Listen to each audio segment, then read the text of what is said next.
What is up, weather enthusiasts? I'm your host, Pat's Path Predictor. Let's get right into the weather. Alright, so here's the situation we have for you ladies and gentlemen. I know a lot of you guys are on winter break now, school's out. Yay, that's great and everything. Now you guys are probably asking two questions at this point. The first question you're asking, well, it's not really a question, but you're asking Santa for a lot of new toys and a lot of new gifts and a lot of new things for Christmas, which good on you for doing that. We're getting a way to get in the holiday season. And the second thing you're probably asking, which is the reason I'm making this video, is, are we going to see a white Christmas? And that's where I step in and kind of give my own analysis on who may get a white Christmas and who may not, based off of what the NWS is saying and based off of several models that are coming out and showing who may get what. So with that being said, we're going to go ahead and jump right into it. We're going to go ahead and start with the NWS. This is their official probability, at least historically, for a white Christmas. This is the probability based off of historical precedent and historical trends. So this is more of a climatological trend based off of the data used from 1981 to 2010. I do think they should be updating that a little bit to 91 to 2020, just to give us a better understanding of what we're looking at.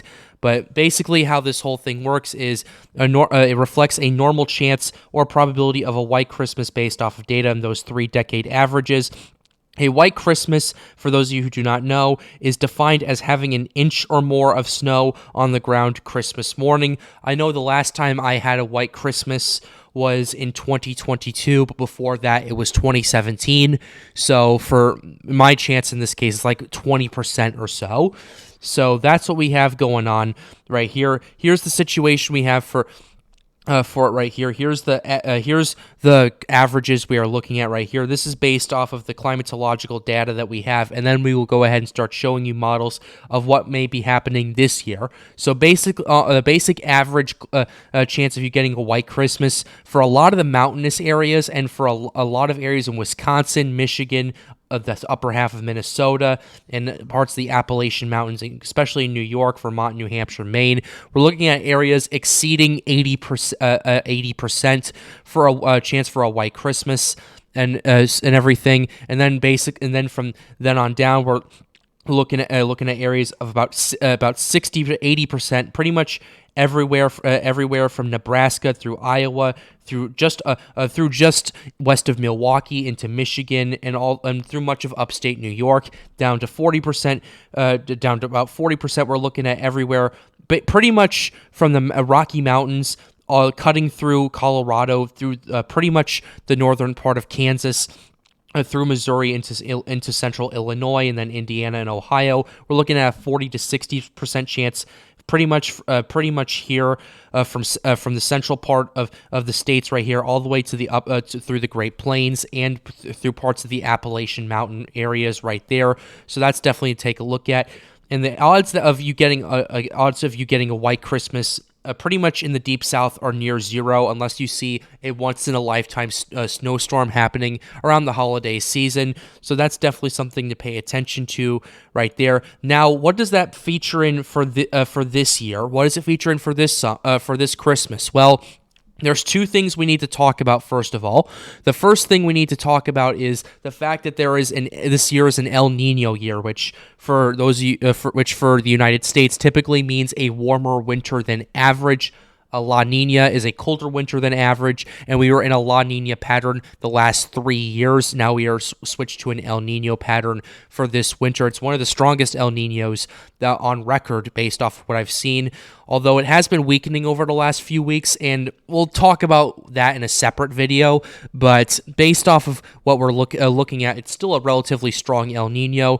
So typically, based off of that alone, we are looking at a warmer than average Christmas for a lot of you guys who are kind of in that swing area of like 40 to 60 to 80% of a chance of getting a white Christmas, at least according to what the NWS puts out. And we have some modeling here that we want to kind of show you to give you kind of a better understanding of what we're looking at. If we go ahead and show you the continental United States right here, if we can go ahead and, if this thing can actually go ahead and load, that would be much appreciated. Here's the GEM GDPS showing that for the contiguous continental United States. Okay, never mind. This thing does not really want to work, so I do apologize for that.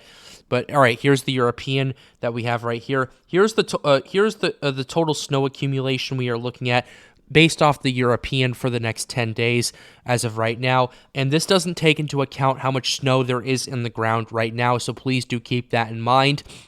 But based on what we're looking at as of right here, this is December 20th. Really not that much more snowfall is anticipated until probably the 23rd or 24th of December right now, Christmas Eve. And then by Christmas Day around midnight Eastern time, we're looking, here's what we have going on right here.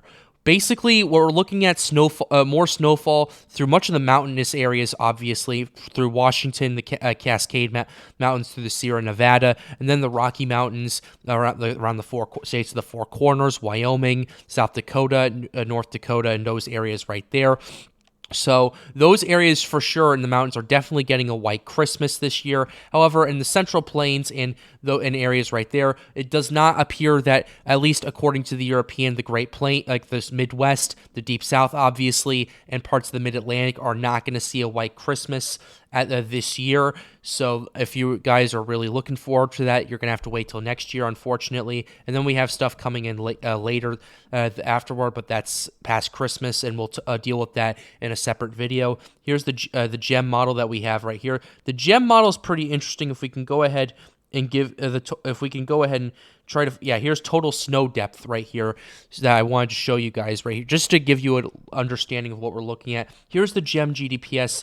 This is by Christmas Day, and for what I'm looking at, it's mainly going to be in the mountain areas in parts of the upper Great Plains, primarily due to that El Nino we were talking about earlier. It's a warmer than average season, a winter season. If we go ahead and show you the temperatures on Christmas, it looks like a bit of a warm front, or a warm system is going to be moving through, especially in parts of the Midwest and parts of the Eastern Great Plains right there. So definitely, as of what I'm looking at right there, there's not going to be really that much chance of a white Christmas. Pretty much from the Rocky Mountains to the east, unless you're in the Upper Appalachian Mountains, or you're in the mountainous areas of Maine, Vermont, New Hampshire, upstate New York, those areas right there. As we are seeing a warming situation going on. This is for Christmas Eve, and a lot of these areas are above freezing, so it does not look like we are getting a white Christmas based off of that. And based off of precipitation alone, it doesn't look like any systems are going to be moving through these areas at this current time, although we are looking at a potential mid-latitude cyclone moving through, especially in the Great Plains. It's going to be mainly rain. It's going to be way too warm for snowfall, or particularly in Wisconsin, Illinois, Missouri, those areas right there. So for pretty much all the kids that are in the Midwest, the South, and parts of the Mid-Atlantic there, we're looking for a white Christmas. You're not going to get it this year, and you're going to have to wait till next year, unfortunately, for that.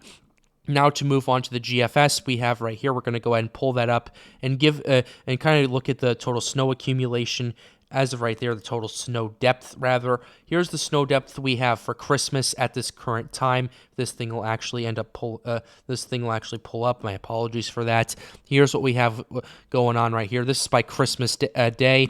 And based off of what I'm looking at, it looks like upstate New York, parts of Vermont and Maine are going to be seeing a bit of a white Christmas, but pretty much everywhere east of Minnesota is not going to see a white Christmas this year. It's going to be much warmer than average through much of the United States. If we go ahead and show you the temperature we have pulled up at this current point in time, if we can go ahead and pull that up. I'm not 100% sure. Okay, perfect, right here. And this is by, say, this, and we'll go ahead and pull up the temperature, say, by noon on Christmas, if this thing will actually end up working. There we go. Thank you very much. Okay, never mind. That's not what I was looking for right here. This is noon on Christmas Eastern time. As you can see, a lot of these temperatures, particularly in Iowa and Missouri, are in the upper 50, 60 degrees near Des Moines right there. So a lot of these areas are not seeing a white Christmas. As you can see, the temperatures are way above average for pretty much the eastern half of the United States, whereas in the western half, it's about average, give or take some of the mountainous areas right there. That's what an El Nino does. It makes everything a little bit warmer than average, so definitely something to continue to keep an eye on at this current point in time. But a lot of these areas are way above average. The anomalies are cracking in like Iowa, Minnesota, Wisconsin, 32 degrees above Fahrenheit above average, 18 degrees Celsius above average, and that's mainly due to a low pressure system moving through, a mid-latitude cyclone moving through and bringing all this warm stuff, warm weather, primarily due to the warm front that it's bringing. And even still, we're looking at temperatures in the preceding days that are in the highs like in the 50s and across much of the Midwest and across much of the Mid-Atlantic as well. So definitely something to continue to keep an eye on. But pretty much my judgment on this whole thing is we are not going to be seeing really that much of a white Christmas this year. Last year, I know it was a bit different, particularly around the Midwest and Buffalo, Chicago, much of Ohio, Indiana, those areas, because we had a snowstorm move through a couple of days before Christmas, and a lot of areas last year saw a white Christmas. This year, we're not going to see that, primarily due to warmer than above temperatures, and we're not going to really see a chance for any snowfall to be happening in the next few days or so. So this is definitely something that I've been keeping an eye on, and I will update you guys if things change, maybe for areas in Minnesota, Wisconsin, Michigan, maybe upstate New York. You guys there, if maybe we see a bit of lake effect that could impact you guys there, get you more of a white Christmas chance. However, my verdict right now is pretty much, unless you're in the mountainous areas or in the upper Great Plains, you guys are not going to be seeing a white Christmas for three primary reasons. The first reason is because there is a very powerful El Nino that is bringing temperature anomalies, in some cases, over 30 degrees Fahrenheit above average. For example, like we showed in Iowa and Des Moines, for example, high there is supposed to be around 58, according to what I've looked at. And then the mean temperature, or average rather, is around 21 or so. So that's a 37 degree temperature anomaly, which is and that's 37 degrees above average. So that's the first thing I'm looking at. The second thing that's really bringing me to that judgment is the fact that we're not really getting a very powerful snowstorm like we did last year. That was the main exception with that, and we're not really seeing a powerful cold front like we did last Christmas. So that's the second thing. And the third big reason is there's really no pre-existing snow, and that has more to do with the first reason with El Nino, with just temperatures just being too warm for a white Christmas. Well, with that being said, we're closing the video out right here. I really hope you enjoyed it. Be sure to leave a like and subscribe to the channel if you are new. It helps us out, helps us make more videos like these. The goal of this channel is to get more people engaged with weather. And with that being said, have a wonderful day, guys. Stay safe.